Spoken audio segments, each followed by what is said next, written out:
명절 잘 보내셨습니까? 올해는 특별한 명절들 보내셨죠? 저희도 장인어른이 혼자 계셔서 자녀들이 함께 모였었는데 많은 가족이 같이 모이지 말라고 그래서 삼남매가 하루씩 찾아뵙는 걸로 그렇게 하고 나머지는 집콕 방콕 하느라고 애썼습니다. 오늘 명절 연휴의 마지막 날 예배당에 나와서 또 가정에서 아니면 고향의 부모님 가정에서 또 휴가지에서 온 마음으로 하나님을 예배하는 모든 성도들에게 하나님께서 크신 은혜로 함께 하시기를 주님의 이름으로 축원합니다. 우리가 잘 부르는 찬송가 또 부를 때마다 은혜 받는 찬송 94장 주 예수보다도 귀한 것은 없네, 이 찬송이 있죠. 바로 이 찬송을 작곡하고 또 직접 노래까지 부른 사람이 조지 비벌리 셰아라고 하는 사람입니다. 어떻게 이 노래가 만들어지게 됐느냐? 1928년 미국의 경제공황으로 모두가 어려울 때 셰아가 그 당시 대학생이었습니다. 그런데 부모님으로부터 지금 가정 상황이 어려워져서 학비를 댈 수 없다, 이런 소식을 듣고 학교를 쉬게 되고 그러면서 뉴욕의 한 보험회사에 취직하여 일하게 됩니다. 우연히 MBC 방송국에서 가라 모세, 이런 노래를 부를 기회가 있었는데 이 사람이 들려준 아주 저음의 바리톤이 전 국민을 매료시켰습니다. 갑자기 유명인이 되었고 당연히 대중가요 가수로 출연해달라, 이런 요청을 받게 되었습니다. 이제 이 사람 앞에 돈과 명예를 보장받을 수 있는 길이 열린 것입니다. 그러나 성공회 교회 목사의 아들인 이 셰아는 내가 거기를 가야 될지 갈등을 하다가 어머니와 이 일을 상의하게 됩니다. 믿음이 좋은 어머니는 아들이 대중가요 가수가 된 것을 반대하였습니다. 아들이 이 가수로 출세했을 때 닥쳐올 유혹과 타락을 염려했던 것입니다. 셰아는 아버지가 목회하는 교회에서 매주 성가를 불렀는데 어느 주일날 아침 어머니가 애송하던 찬송시 하나가 피아노 악보대 위에 있는 것을 보고 그 자리에서 그 시에다가 곡을 붙입니다. 그리고 그날 아침 예배 때 이 찬송가를 불러 많은 교인들에게 큰 감동을 주었습니다. 이래서 태어난 찬송이 바로 주 예수보다도 귀한 것은 없네, 바로 이 찬송입니다. 이 곡을 작곡한 그는 가사에 있는 그대로 세상의 인기, 부, 명예 다 버리고 오직 하나님만을 찬양할 것을 결심하게 됩니다. 경제적으로 돈이 없어서 대학 공부도 계속 못할 정도로 어려운 이 사람에겐 참 하기 힘든 결심이었습니다. 결국 그는 빌리 그레함 전도대의 일원이 되어서 빌리 그레함 전도 집회가 있을 때마다 가서 찬양을 하였고 세계적인 복음성가 가수가 됩니다. 그 후에 이 찬송가 많은 사람들의 삶을 바꿔 놓았으며 오늘날까지 모든 그리스도인들의 신앙 고백적인 찬송가로 널리 사랑을 받고 있습니다. 1절 우리가 좀 이따 부를 텐데 원래 영어로 돼 있지 않습니까? 그 영어 가사를 그대로 번역하면, 흔히 하는 말로 직역하면 그 의미가 좀 더 우리에게 분명하게 다가오는데 영어 가사 번역하면 이렇게 번역할 수 있습니다. 금이나 은보다 차라리 주 예수를 가지리, 큰 재물을 갖느니보다 차라리 주 예수의 것이 되겠네. 큰 집과 넓은 땅 갖느니보다 차라리 주 예수를 가지리, 못 박힌 손에 이끌림이 차라리 나으리라. 그 다음에 후렴은 같습니다. 세상 즐거움 다 버리고 세상 자랑 다 버렸네. 주 예수보다도 귀한 것은 없네.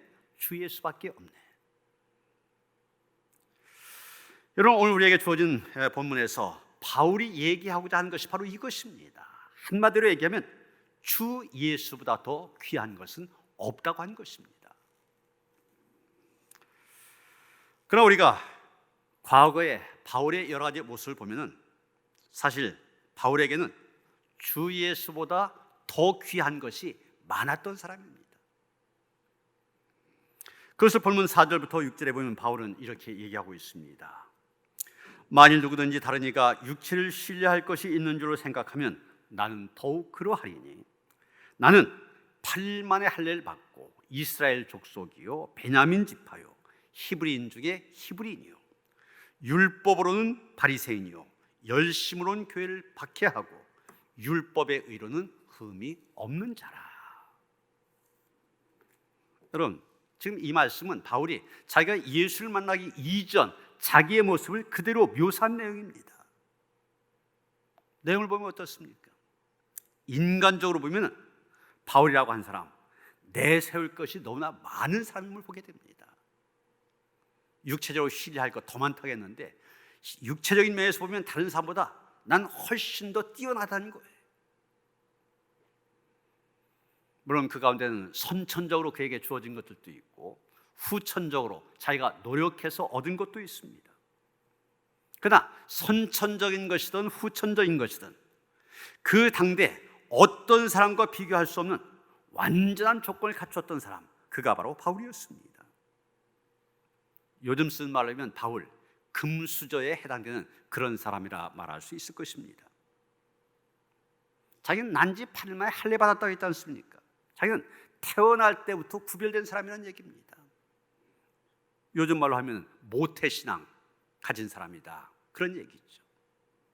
이스라엘 족속이라고 하였습니다. 이방인이 아닌 선민이라는 얘기입니다. 세상에 많은 민족이 있는데 그 가운데서도 하나님께로부터 선택받은 민족이다, 그런 얘기죠. 베냐민 지파다, 왕족이라는 얘기입니다. 여러분, 이스라엘 첫 번째 왕 사울, 바로 베냐민 지파 사람 아닙니까? 자기가 그 왕족의 후손이라는 얘기입니다.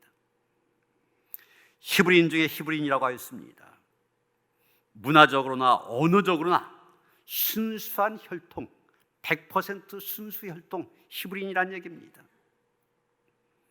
그 당시 히브리인 가운데는 헬라파 히브리인도 있었고 부모 중에 한 사람만 히브리인, 그런 경우도 있었습니다. 그런데 자기는 100% 히브리인이라는 얘기입니다. 이렇게 바울은 선천적인 면에 있어서 다른 사람보다 뛰어난 여러 가지 모습들을 갖추고 있습니다. 그런데 후천적으로 자기가 노력해서 얻은 것도 가만히 보면 다른 사람과 비교할 때 비교할 수 없을 정도로 완벽하다는 겁니다.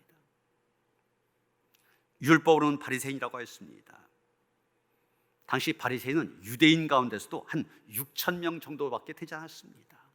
아주 엘리트급, 율법을 철저히 공부하고 철저히 지키는 사람들, 자기는 그 가운데 한 사람이라는 얘기입니다. 거기에다 가말리엘 문화에서 율법을 공부한 사람입니다. 가말리엘은 그 당시 최고의 학자입니다. 요즘 말로 하면 서울대 법대 공부했다는 얘기입니다. 열심으로는 교회를 박해하였다고 했습니다. 이건 바울이 유대교에 얼마나 열성적이었습니까? 그 당시 유대교 입장에서 보면 막 일어나고 있는 기독교 교회라고 하는 것, 이단에 해당되는데 바로 그 교회 박해한 데 있어서 누구보다 열성적이었다는 얘기입니다. 그러다 보니 스데반의 순교에 가담하였었고 예수님을 만나던 그날도 그렇지 않습니까? 다메섹까지 가서 믿는 사람들 체포하기 위하여 그 고난을 받아가지고 거기에 가던 길에 예수를 만난 것입니다. 바울의 이러한 열정 따라갈 사람이 없었을 것입니다. 거기에다가 율법의 의로는 흠이 없는 자라고 하였습니다. 구약에 수백 가지의 율법이 나오는데 그 율법을 문자적으로 다 지켰던 사람, 한마디로 외형적인 면에서는 퍼펙트한 사람이었다는 얘기입니다. 흠을 찾아보려고 해도 찾아보기 어려운 완벽한 조건을 갖춘 유대인이었다는 얘기입니다. 과거의 바울, 이랬던 사람입니다. 그런데 그 바울이 예수님을 만난 다음에 어떻게 되었습니까? 그 모든 것들, 선천적이었던 후천적으로 주어진 것이었던 그 모든 것들 자랑할 것이 되지 못한다는 걸 깨달았다는 겁니다. 더 이상 내세울 게 되지 못한다는 얘기입니다. 본문 7절에 보면 그러나 이렇게 시작되고 있는데 7절에서부터 9절까지의 말씀, 바로 오늘 본문의 핵심이 되는 말씀입니다.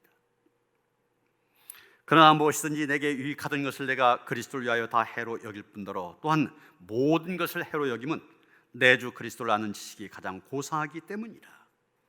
내가 그를 위하여 모든 것을 잃어버리고 배설물로 여김은 그리스도를 얻고 그 안에서 발견되려 함이니 내가 가진 의는 율법에서 난 것이 아니요 오직 그리스도를 믿음으로 말미암은 것이니 곧 믿음으로 하나님께로부터 난 의라.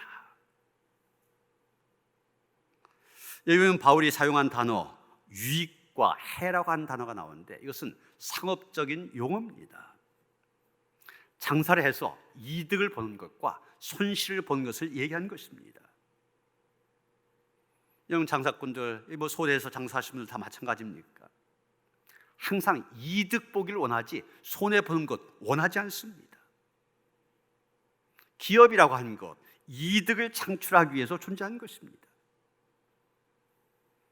그런데 지금 바울 무엇을 얘기하는 겁니까? 내가 예수 믿기 이전에 이득이라고 생각했던 것들, 그 훌륭한 스펙들, 예수를 믿고 나서는 다 손해로, 이득으로 생각했던 것을 손해로, 손실로 계산하게 되었다는 얘기입니다. 왜 그렇습니까? 예수님 얻는 것, 그 한 가지로 만족하기 때문이라는 얘기입니다. 마태복음 13장에 보면 예수님께서 천국 비유 두 가지를 말씀하신 내용이 나옵니다.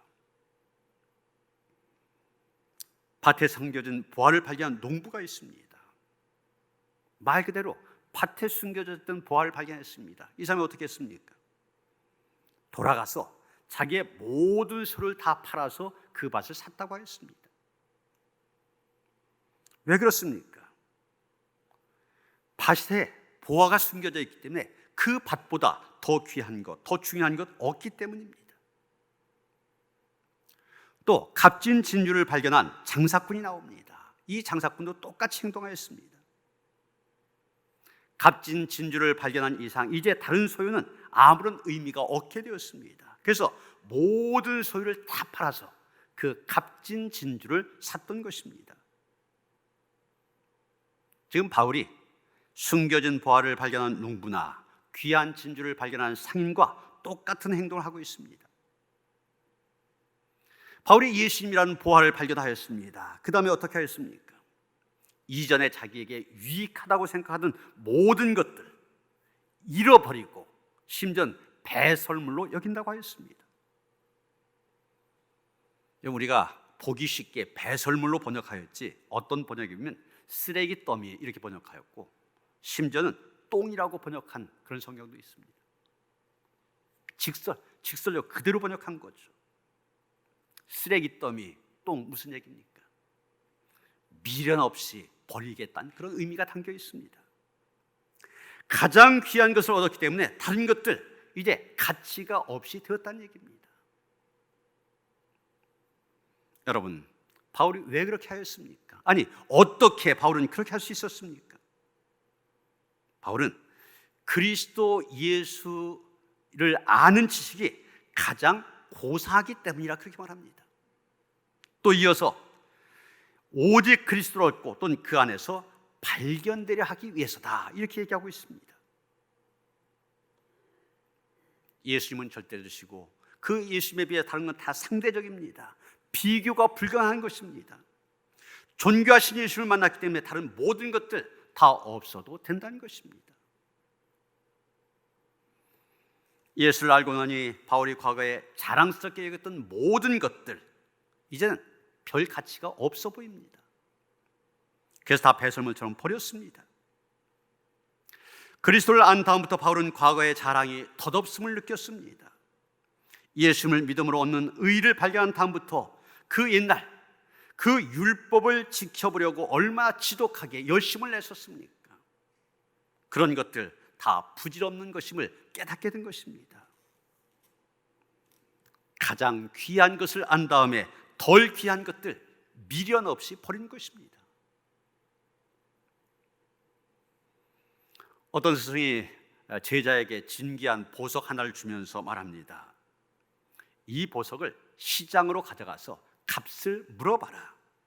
그러나 어떤 값에도 아무리 많이 준다 해도 팔진 말아라. 그렇게 얘기합니다.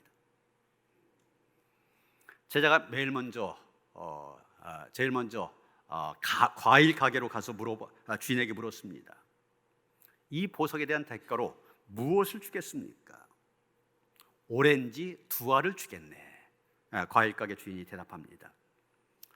이번엔 감자를 파는 상인에게로 갔습니다. 그 보석을 내게 준다면 감자 4근을 주겠네. 이렇게 대답합니다. 이번엔 대장간에 갔는데 대장장이는 그래도 한때 보석상을 한 경력이 있습니다. 좀 보석의 가치를 아는지 $500, 우리도 한 60만 원 주겠다 그렇게 얘기합니다. 제자는 몇 군데를 더 거친 다음에 그 도시에서 가장 유명한 보석상에 들르게 되었습니다. 주인이 그 보석을 이리저리 아주 세밀하게 살펴보더니 이렇게 말합니다. 이 보석은 돈으로 사고 팔 수 있는 것이 아니요. 이 보석은 값을 매길 수 없을 만큼 엄청난 가치를 가지고 있어. 이렇게 얘기하는 겁니다. 여러분, 똑같은 보석이었습니다. 그러나 사람에 따라 그 똑같은 보석이지만 오렌지 2알의 가치밖에 되지 않을 수도 있고, 또 어떤 사람에게는 값으로 따질 수 없을 만큼 귀한 재산이 될 수도 있는 것입니다. 여러분, 우리 예수님도 마찬가지입니다. 예수님, 어떤 사람에게는 그저 그렇고 그저 종교적인 천재 아니면 기독교의 창시자 이 정도가 될 수 있습니다. 그런데 바울에게 예수 그리스도는 자기의 목숨으로도 살 수 없을 만큼 가치 있는 분이었습니다. 보배였습니다. 그래서 바울은 예수 그리스도라고 하는 보화를 발견한 다음 자기의 온 생명을 불살라 그분을 위하여 헌신하려고 했던 것입니다. 여러분, 예수님이 나의 가장 귀한 보배로 여겨진다. 그러면 그동안 세상에서 귀하게 여기던 모든 것들 다 헛것이 되어집니다. 그리고 이 귀한 예수 때문에 과거의 삶 이젠 더 이상 중요하지 않게 됩니다. 아무리 영광스럽고 찬란했던 과거를 가졌다고 할지라도 더 이상 왕년에 내가 이랬는데 그러면서 왕년 타령할 수 없습니다. 아무리 추하고 부끄러운 과거를 가졌다 할지라도 이제는 보화가 되신 예수님이 내 안에 계시니 지난 과거를 부끄러워하지 않게 됩니다. 여러분, 오늘 여러분에게 예수를 아는 지식이 가장 귀하고 가장 고사한 것이 되어지길 바랍니다. 그동안 아둥바둥 욕심부렸던 것들, 미련 부렸던 것들, 헛된 자랑에 빠졌던 것들 다 깨끗이 잊어버리시길 바랍니다. 더 귀한 보배를 우리는 가졌기 때문입니다. 중세시대 어거스틴과 쌍벽을 이루었던 신학자 토마스 아퀴나스라고 하는 사람이 있는데, 이 사람이 하나님 앞에 간절히 기도한 가운데 기도 속에서 하나님을 뵙게 됩니다. 하나님께서 그에게 물으셨습니다. 내가 내게 무엇을 해주길 원하느냐? 아퀴나스가 대답합니다. 저는 그리스도만을 원합니다. 다른 것은 없습니다. 그리스도만이 나의 진리이고 나의 생명이고 나의 삶입니다. 이렇게 대답을 했던 것입니다. 여러분, 사도 바울이나 조지 비버리 쉐하, 토마스 아퀴나스 등 그리스도를 체험한 사람들 똑같은 고백, 똑같은 결단을 할 수밖에 없었습니다. 세상에 주 예수님보다 귀한 것은 없고 주 예수와 바꿀 수 있는 것은 없습니다. 예수님을 아는 지식보다 더 귀한 지식은 없습니다. 그러면 여러분, 예수님을 아는 지식이 가장 고상하다, 가장 고귀하다고 했는데 그 구체적인 내용이 무엇입니까? 다시 말해서 예수님에 대한 어떤 지식을 가장 고상하다, 가장 고귀하다 얘기한 것입니까? 먼저 우리가 지식이란 말에 대해서 정확한 이해를 할 필요가 있습니다. 본문에 지식이란 말로 번역된 단어 헬라어로 그노시스 이런 말인데, 이것은 이 머리에 담아둔 그런 지식을 얘기한 것이 아니라 몸으로 아는 지식을 의미합니다. 다시 말해서 이론이나 원리를 이해해서 생긴 지식을 얘기하는 것이 아니라 실제로 체험하여서 확실히 알게 된 지식, 그것을 가리켜서 그노시스라 그렇게 얘기합니다. 바울이 얘기하는 지식이 바로 그겁니다. 자기의 경험, 자기의 체험을 통하여 예수님에 대한 지식을 알게 되었다고 하는 것입니다. 그 지식 두 가지를 9절서부터 11절까지 보면 얘기하고 있습니다. 하나는 믿음으로 말미암은 의, 신학적인 용어로 얘기할 때 이신득의, 믿음으로써 의를 얻는다 하는 것이고요. 또 하나는 부활의 권능입니다. 먼저 9절을 봅니다. 내가 가진 의는 율법에서 난 것이 아니요 오직 그리스도를 믿음으로 말미암은 것이니 곧 믿음으로 하나님께로부터 난 의라. 바울이 무엇을 얘기합니까? 율법을 지키려고는 그런 노력을 가지고는 의를 이룰 수 없다. 오직 예수 그리스도를 믿음으로만 가능하다는 것입니다. 같은 얘기를 로마서 3장 20절부터 22절에 하고 있는데, 사실 이 부분은 복음의 핵심을 말하는 부분입니다. 거기서 뭐라고 말합니까? 그러므로 율법의 행위로 그의 앞에 의롭다 하심을 얻을 육체가 없나니 율법으로는 죄를 깨달음이니라. 이제는 율법 외에 하나님의 한 의가 나타났으니 율법과 선자들의 증거를 받은 것이다. 곧 예수 그리스도를 믿음으로 말미암아 모든 믿는 자에게 미치는 하나님의 의니 차별이 없느니라. 예수를 믿음으로 말미암아 얻는 의에 대한 이 지식, 여러분 이 지식 바울이 경험을 통해서 얻었다고 했지 않습니까? 이 진리도 마찬가지입니다. 경험을 통해 깨달은 겁니다.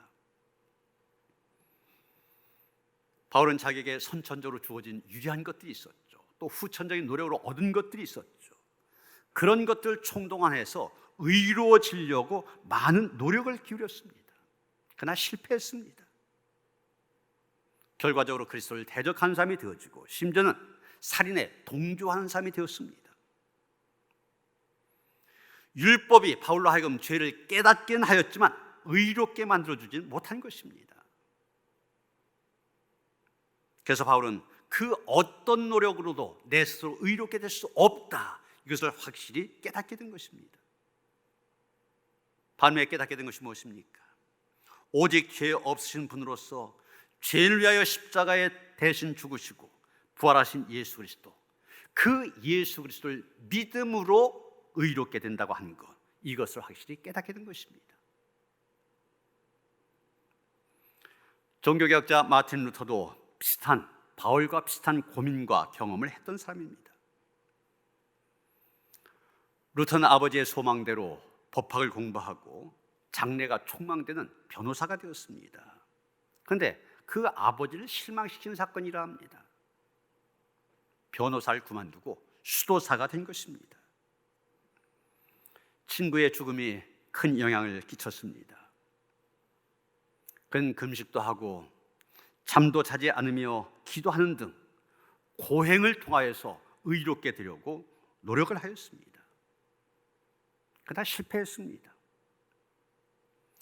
나의 의로워지려는 행위를 가지고는 거룩하신 하나님 앞에서 의롭게 된다고 하는 것, 그것은 불가능하다 확실히 깨닫게 되고 그것 때문에 고통스러워합니다. 그러던 어느 날 로마서를 읽다가 로마서 1장 17절의 말씀이 눈에 확 들어오게 됩니다. 그 가운데서도 하나님의 의라고 하는 단어에 대해 새롭게 깨닫게 됩니다. 옛날에는 하나님의 의란 그 단어 자체를 싫어했습니다. 왜냐하면 의로우신 하나님은 죄인들을 심판하시는 무서운 하나님이시다, 이런 생각이 그의 머리를 지배하고 있었기 때문입니다. 그런데 예수 그리스도의 복음에 하나님의 의가 나타났다. 의는 하나님의 선물인 믿음으로 산다, 이것을 깨달으면서 루터는 다시 태어나는 경험을 하게 된 것입니다.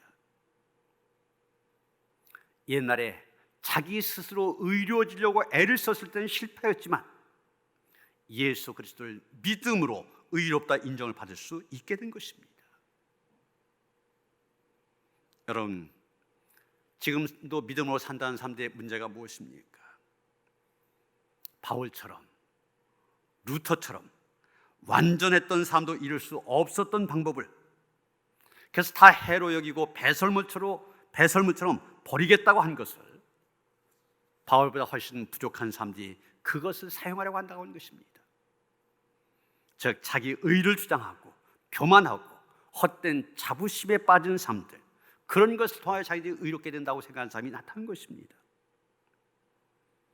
지금 바울이 편지를 보내고 있는 빌립보 교회에도 그런 유대주의, 율법주의자들이 있었고 오늘날 교회 안에 이런 사람들 많이 있습니다. 얼마나 어리석은 일입니까? 주님 한 분만을 자랑하고 외적인 것보다 예수 그리스도의 은혜를 붙잡아야 되는데 자기를 내세우고 자기 의를 주장하며 하나님의 교회를 혼란스럽게 하는 무리들 생겨나고 있다는 것입니다.